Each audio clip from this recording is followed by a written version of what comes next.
गरीब पिता था, बेटी के विवाह के लिए कुछ पैसे उसने जुटाए।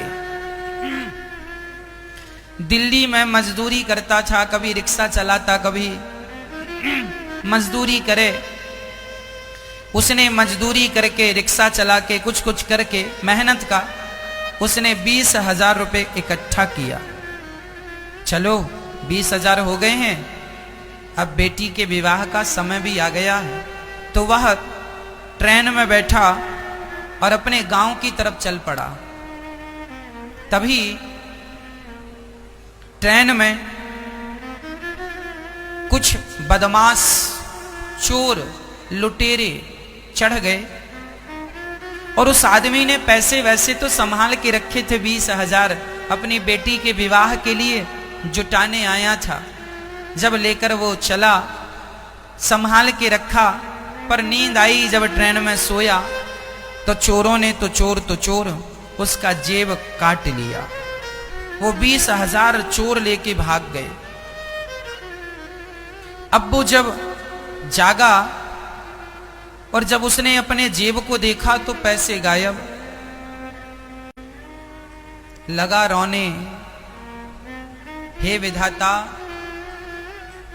खून पसीना बहाकर मैंने 20,000 इकट्ठे किए, और वो भी अपने लिए नहीं, अपनी बेटी के लिए, और चोरों ने चुरा लिया। अब यहां ये आदमी रो रहा है, कैसे अब बेटी का विवाह करूंगा, कैसे बेटी के बाराती जब आएंगे तो क्या खिलाऊंगा, कैसे उनकी सेवा करूंगा।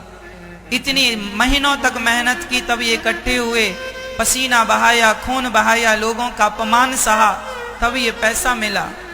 और चोर जिनने चुराए वो बड़े प्रसन्न हैं, वाह आज तो हमने बहुत उड़ा लिया, बहुत कमा लिया।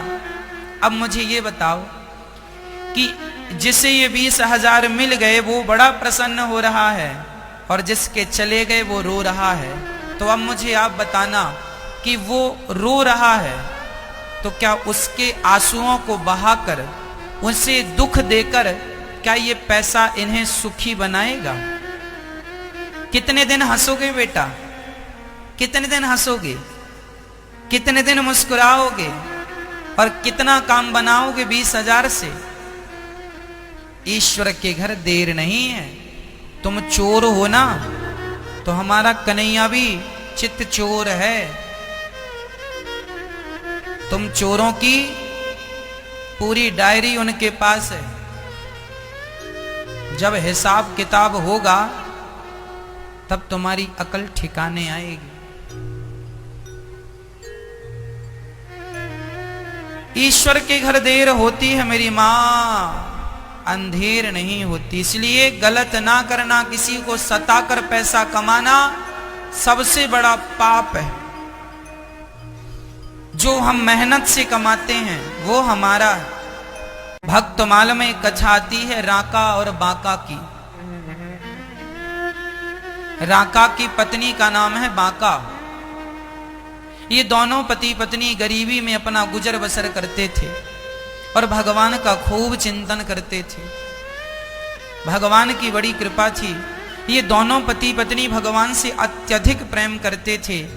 एक बार जब ये इतना प्रेम करते तो एक बार नामदेव जी ने विट्ठल भगवान से कहा कि प्रभु ये भक्त बहुत प्रेमी है, आपका बहुत नाम जपते हैं, आपसे बड़ा प्यार करते हैं, आपके प्रति बड़ी श्रद्धा है, और ये इतने गरीब हैं कि ये दोनों जंगल जाते हैं, लकड़ियां समेट कर लाते हैं, उसे बेचते हैं, जो पैसा मिलता है उससे रोटी बना के भोग लगा के खा लेते हैं। आज खा लिया, कल की चिंता नहीं, कल फिर लकड़ी बीन के बेच के खाएंगे।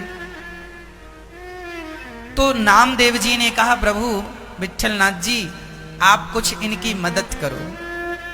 भगवान बोले ठीक है कल करते हैं। तो जब राका बांका जा रहे थे जंगल लकड़ी लेने, तो भगवान ने इनके रास्ते में सोने के सिक्के, सोने की थैलियां डाल दी।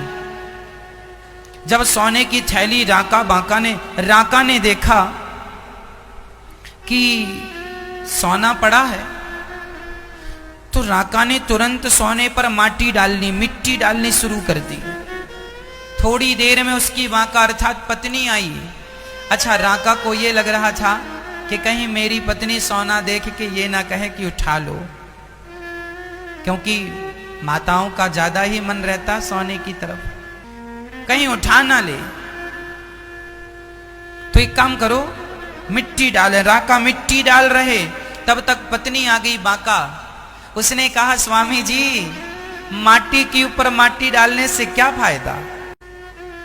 तब राका आश्चर्यचकित हो गए कि वाह, जिसे मैं सोना समझ रहा था, मेरी पत्नी तो उसे माटी समझ रही है। वाह, तू तो मेरे से भी 4 कदम आगे निकली।